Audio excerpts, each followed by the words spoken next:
Paano mapatutunayan na si Alan Bartolome at William Villanueva ay isang fake buyer at vlogger ng iba't ibang pera? At yan po ang ating pag-aaralan sa video natin ito. Lamang ang may alam.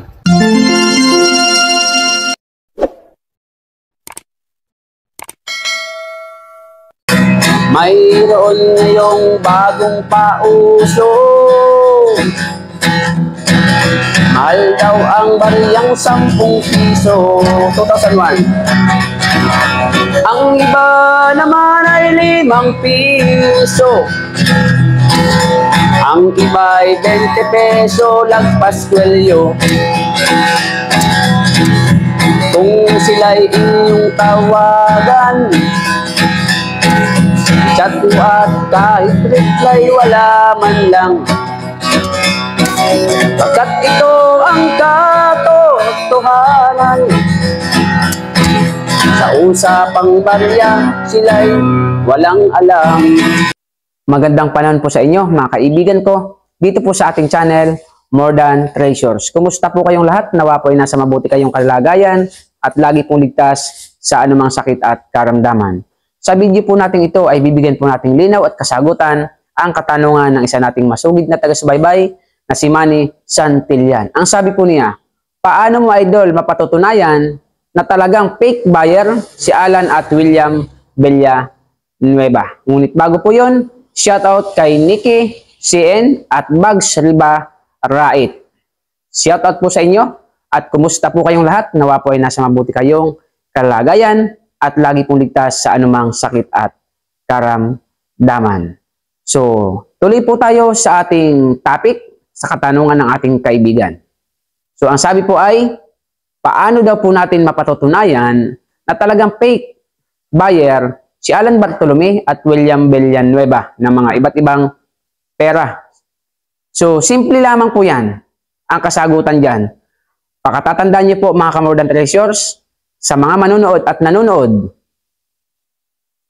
sa ating bidyong ito, ang kasagutan kong ito sa kanilang dalawa ay Alan Bartolome at William Villanueva ay isang ultimatum answer.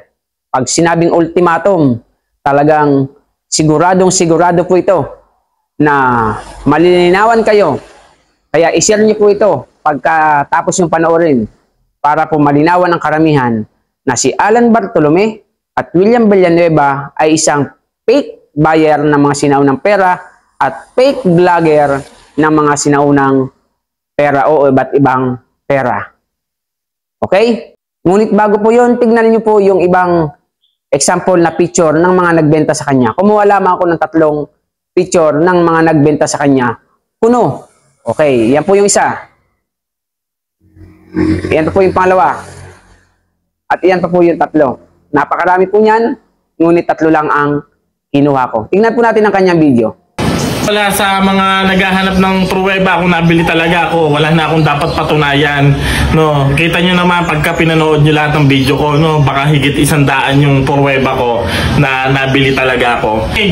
Ano daw po ang sabi ni Alan Bartolome?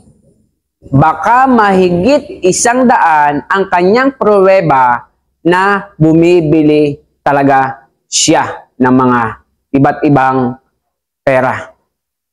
Baka daw po mahigit ng 100 ang kanya pong mga pruweba na siya ay bumibili ng iba't ibang klase ng pera. At yan nga po sinabi niya sa kanyang mga video, wala na po siyang dapat pang patunayan sapagkat marami na po siyang pruweba ng kanyang pagbili ng mga sinaunang pera. Ang tanong ay ganito,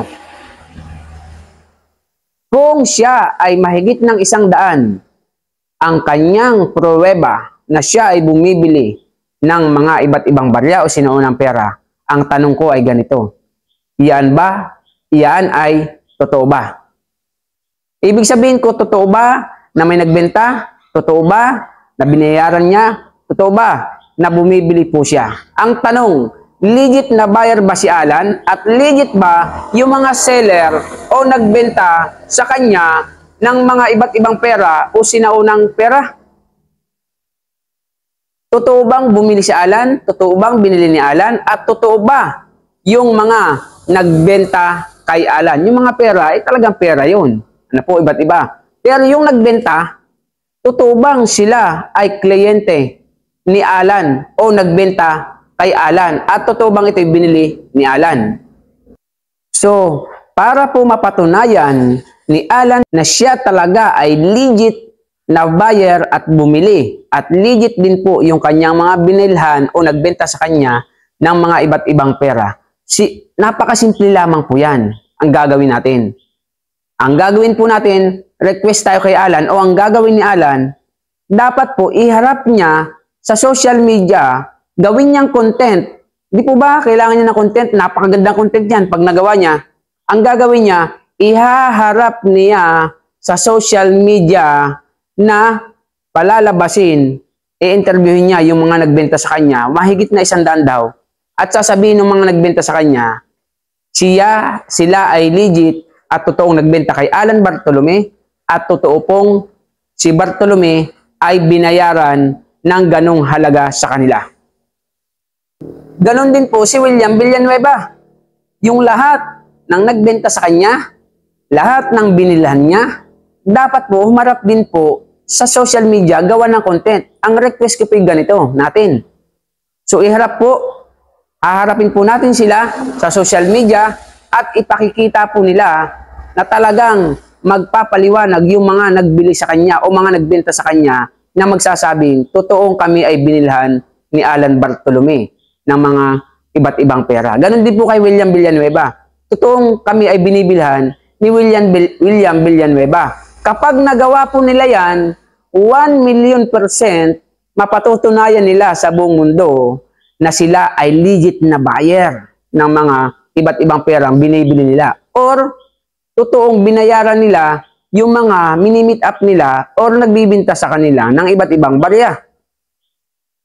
Pero bago po yan mangyari, ano po, kailangan ganito lang ang ating request.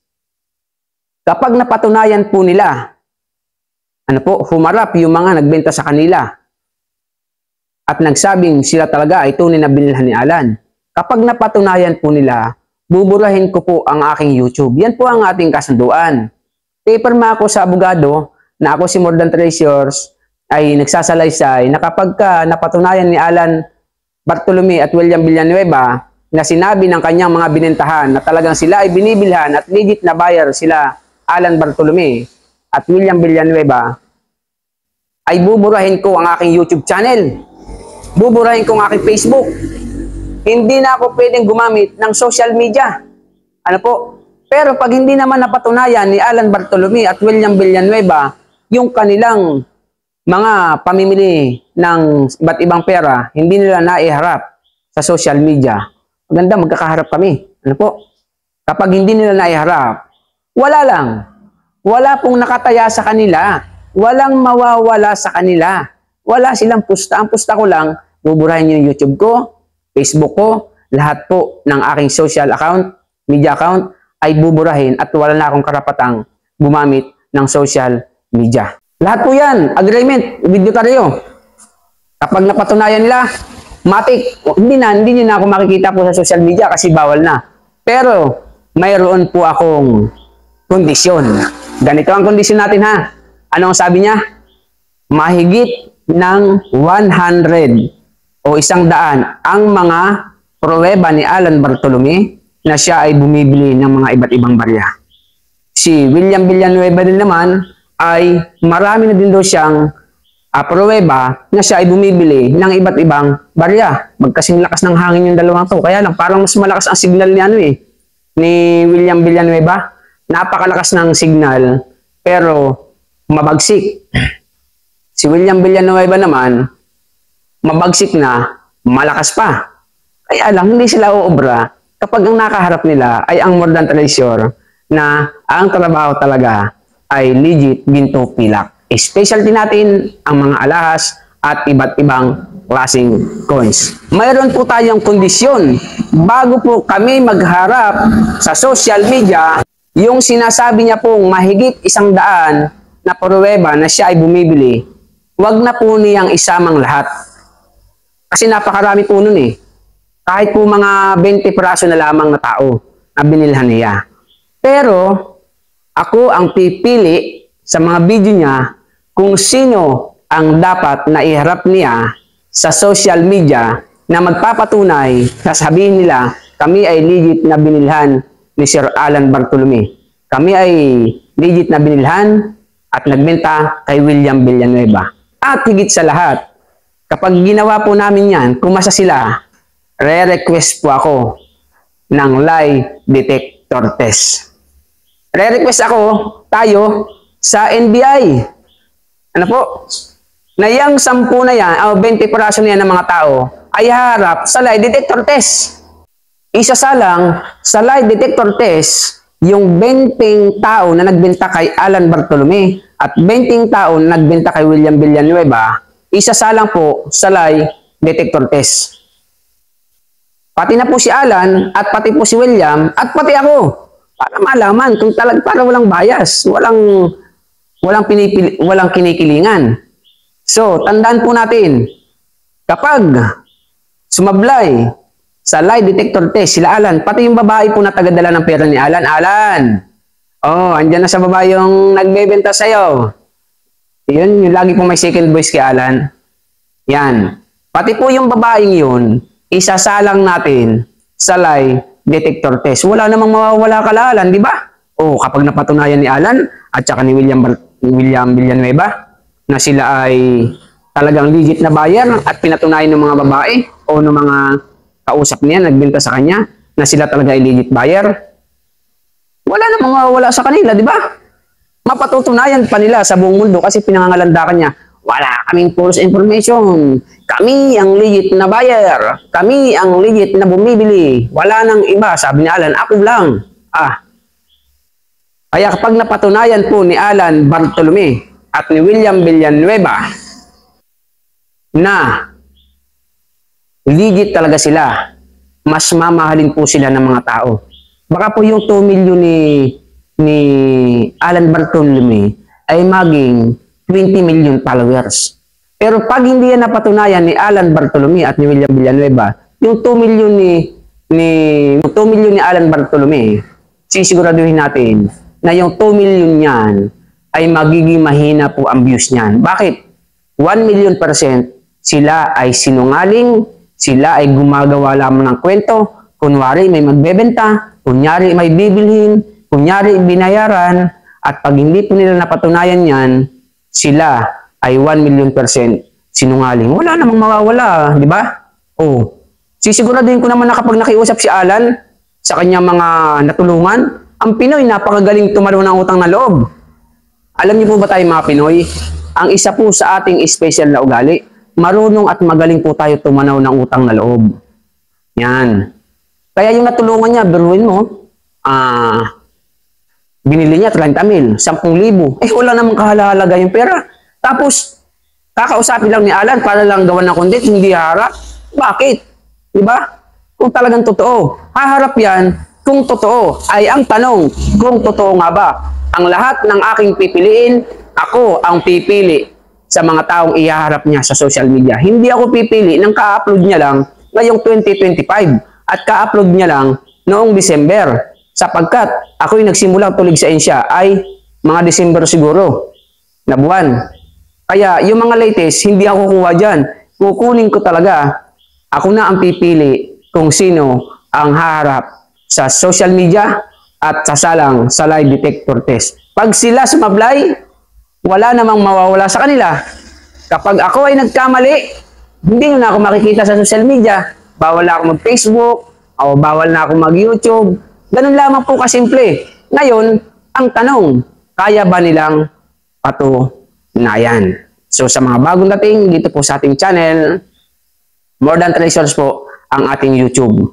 Kung gusto niyo po ng mga katanungan, special katanungan, mabilis ang usapan, meron po tayong FB page. Doon po kayo magtanong, maglatag ng inyong mga picture. Kung bagong dating ka, pakisubscribe. Kung nagustuhan niyo po ang ating channel, hit niyo po ang notification bell, lagay niyo ay all upang lagi kayong update sa ating mga bagong videos. At kung nagustuhan niyo nga, paki-like and share at mag-comment po kayo sa ibaba. At sa susunod po nating video, ang gagawin ko pong content, kasi marami na din po nagbabash sa atin. Ang alam ko po kapag nagbabash po, medyo sumisikat na din eh. Ano po? Medyo sumisikat na din, kahit hindi. Pero bakit kaya may nagbabash na sa atin? May na nga nagbabash po sa atin. At yan ang lahat kong sasagutin. Ang kanilang mga comment, bash, na ang example ng isa, ako daw ay naiinggit lamang kay Alan Villanueva, Alan Bartolome, dahil si Alan daw sikat. Ako daw naiinggit lamang kay William Villanueva, dahil daw po, hindi daw talaga ako bumibili ng mga perang sinasabi ko. Yan po ang isusunod nating content sa mga susunod. Marami pong salamat. See you on our next video. God bless po. Lamang ang may alam.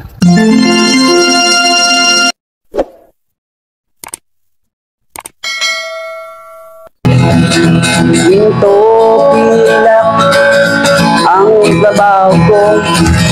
Pag pilatis ng ginto, eksperto ko. Kung sa mga kabisado ko, alam ko ang peke at totoo. Ako ay isang masayang ng ginto. Alam ko ang tunay at totoo. Kung usapan ay alas lang, yan ay kaya nating patunayan. Ako ay alahero at asayer ng ginto. Alam ko ang tunay at totoo. Walang maitatago kung usapan ay ginto. Pagkat ang alahero'y eksperto sa ginto. Mayroon ngayong bagong pauso. Mahal daw ang bariyang 10 piso. 2001. Ang iba naman ay 5 piso. Ang iba ay 20 peso, lagpas kwelyo. Kung sila'y inyong tawagan, chat mo at kahit reply wala man lang. Pagkat ito ang katotohanan. Sa usapang barya, sila'y walang alam. Ginto pilak ang trabaho ko. Pag pilatis ng ginto'y eksperto ko.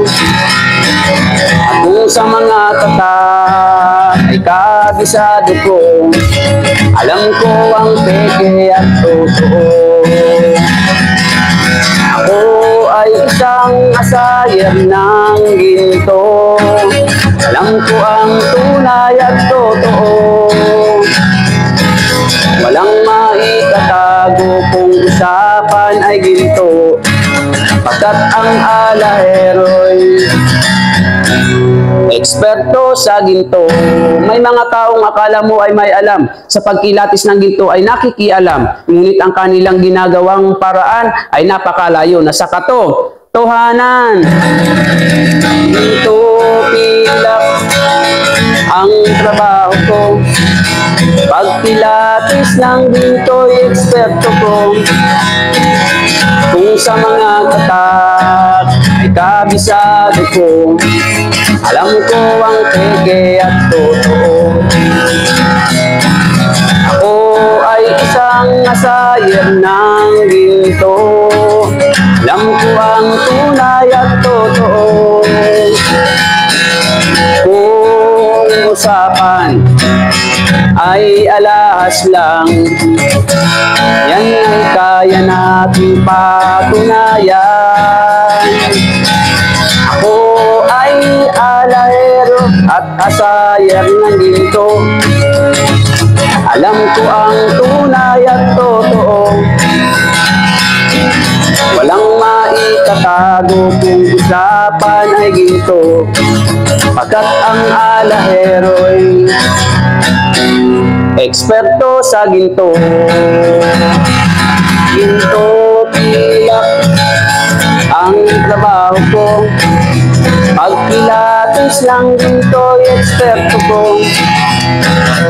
Kung sa mga tatak ay kabisado ko, alam ko ang peke at totoo.